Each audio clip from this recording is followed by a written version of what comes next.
Hey guys, we're back in here for another video. The Electronic Control Station by Tommy AFX. It's one of the most beloved accessories they ever came out with. I'd put it up there with the Data Race. This is Data Race, the world's only computerized road racing system. Program laps. Start the countdown. Speed counts, but the faster you go, the more fuel you burn. The Data Race would be my all-time favorite because that thing was way ahead of its time. No other company had something like the Data Race. Data Race, you had fuel, you had to refuel and all that. So it added some realism to it, and we wore it out. I love that thing. Only bad thing about the Data Race is it's embedded to the track itself. So to use that, you have to use an adapter track to incorporate it into your layout. But you could still do it. And the space. And you can't, another thing I don't like, it's not portable because you have to bring the whole thing with you.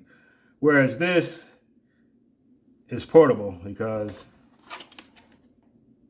you just have to remove the reed switch, which we're going to get to that later. And you could carry it around with you.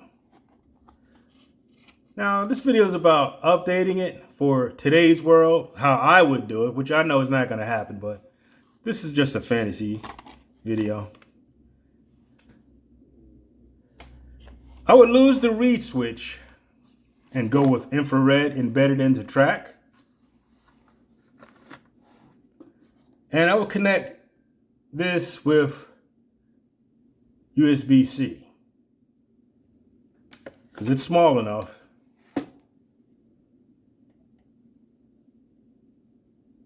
that it wouldn't hurt the integrity of the track. Unlike the full-size USB, which would be too big, which is probably pretty close to this end of this adapter. So this USB wouldn't work, but USB-C would be just perfect.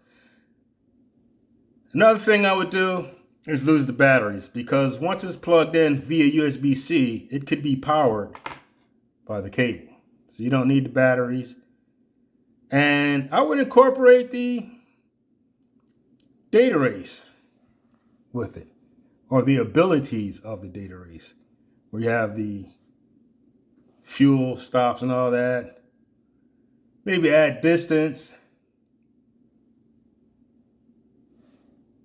And if they went digital, you could do the full race conditions. But they don't have that right now. But let's say if they don't do it, they still could do the incorporate the Data Race with that, which adds some fun to it. Because the thing that gets me with these accessories is batteries, man. It's stuck in the 60s, man. And this thing right here wasn't really sold in the US like that. I got this from someone in Australia.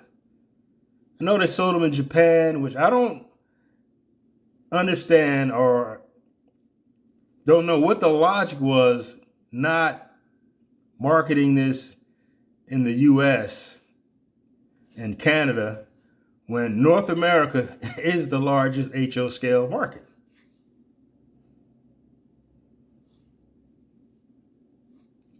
And in the enthusiast group, we did a poll, like where everyone was. And it was kind of shocking to see that Brazil was high up on the list. So we could add South America to that. Mexico was on the list too, if I recall.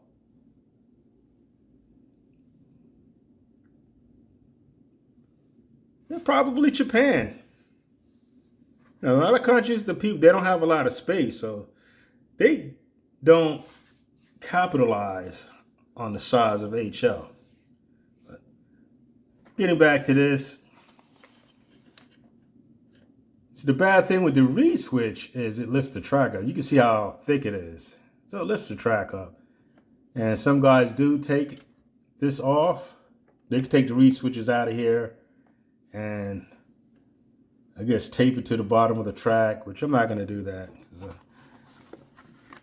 I like to move it around. So that's how I would update the electronic control station. I would incorporate the features from the data race, lose the batteries, and connect it via USB-C. Anyways, guys, I'm going to wrap this one up. Drop a comment below. Let me know what you think. If you haven't already, smash that like button. Smash that subscribe button. Ring that notification bell. And I'll see you guys in the next video.